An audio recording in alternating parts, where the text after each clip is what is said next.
শাসক দল হৈ থাকোঁতে ৰূপজ্যোতি কুৰ্মী বিধায়ক আছিলে, তেতিয়াও সমষ্টিটোৰ কাৰণে বিশেষ একো কাম কৰিব পৰা নাই। তাৰপাছত আকৌ তেওঁ বিৰোধী হ'ল, তেতিয়াও কাম কৰিব নোৱাৰিলে। তাৰপিছত তেওঁ পাল্টা মাৰি আকৌ বিজেপি হৈ গ'ল, ৰুলিং পাৰ্টিৰ মানুহ হৈ গ'ল। তথাপিও এতিয়ালৈকে আমাৰ সমষ্টিটোত বিশেষ ধৰণৰ উন্নয়নমূলক কাম কাজ হোৱা নাই, যিহেতু এইটো মোৰ গৃহ সমষ্টি।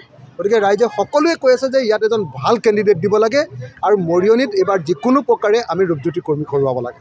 মানুহৰ এই আকাংক্ষাৰ প্ৰতি সন্মান জনাই, মানুহৰ এই ইচ্ছাৰ প্ৰতি সন্মান জনাই আমি ৰাইজৰ দলে জোৰদাৰ সাংগঠনিক কাম কাজ আৰম্ভ কৰিছোঁ আৰু 2026 চনত আমি মৰিয়নিক বিজেপি মুক্ত কৰিবৰ কাৰণে সংকল্প গ্ৰহণ কৰিছোঁ। এইবাৰ আমি মৰিয়নি সমষ্টিত ডেফিনেটলি আমি এবাৰ জিকিম। আপোনালোকে নিজে দেখিব, মই নিজে লাগি আছোঁ।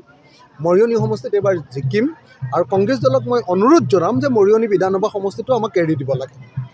তো মৰিয়নি বিধানসভা সমষ্টিটোত নিশ্চয় দেখিছে যে যোৱাবাৰ আমি নলগাকেই কংগ্ৰেছ আৰু আমি সমান উপ নিৰ্বাচনত ভোট পাইছোঁ। গতিকে আমি যেতিয়া লাগিম তেতিয়াহ'লে নিশ্চিতভাৱে বহুত ভাল হ'ব।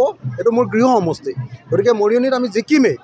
মৰিয়নিত জিকিবৰ কাৰণে আমি সকলো প্ৰক্ৰিয়া আৰম্ভ কৰিছোঁ আৰু মই সেইকাৰণে কংগ্ৰেছ দলক আহ্বান জনাম, যদি আমাৰ বুজাবুজি হয় তেতিয়াহ'লে মৰিয়নি বিধানসভা সমষ্টিটো এৰি দিয়ক, আৰু যদি বিধানসভাত বুজাবুজি নহয় তেতিয়াহ'লেতো সকলোৱে ইলেকশ্যনত খেলিবই না। মই মৰিয়নি সমষ্টিত খেলাৰ কথাটো এতিয়ালৈকে কোনো ধৰণৰ সিদ্ধান্ত হোৱা নাই, কাৰণ এইকাৰণে যে মই শিৱসাগৰ বিধানসভা সমষ্টিত ৰাইজে মোক একেবাৰে বেয়া দিনত ভোট দি জিকালে, মোক জেলৰ পৰা উলিয়াই আনিলে।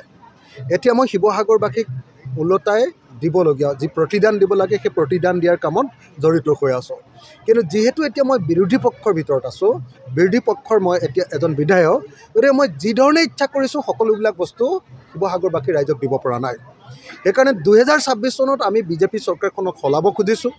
2026ত আমি নিজেই শাসক দলৰ আমি চৰকাৰ গঠনৰ পৰ্যায়লৈ আহিব খুজিছোঁ, আৰু যদি চৰকাৰ গঠনৰ আমি অংশীদাৰ হওঁ আৰু যদিহে চৰকাৰৰ আমি পাৰ্ট হওঁ তেতিয়াহ'লে শিৱসাগৰবাসীৰ প্ৰতি যাতে মই সঁচাকৈ ঋণ পৰিশোধ কৰিব পাৰোঁ। আচল ঋণটো সম্পূৰ্ণৰূপে পৰিশোধ কৰাটো অসম্ভৱ, মোক যি বিপদৰ সময়ত সহায় কৰিলে, কিন্তু সমষ্টিবাসী ৰাইজৰ মূল কামবিলাক যাতে কৰি আহিব পাৰোঁ।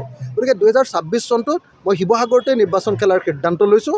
তাৰ পাছতো ৰাইজে বিভিন্ন ধৰণৰ কথা কৈ কংগ্ৰেছ দলৰ লগত 2026ত আমি একেলগতে নিৰ্বাচন খেলোঁ।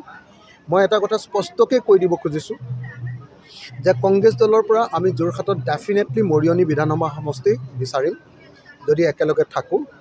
কিন্তু যদি কিবা কাৰণত মৰিয়নি বিধানসভা সমষ্টি দিব নোখোজে তেতিয়াহ'লেও আমি মৰিয়নি বিধানসভা সমষ্টিত ৰাইজৰ দলে ইলেকশ্যন খেলিমেই খেলিম।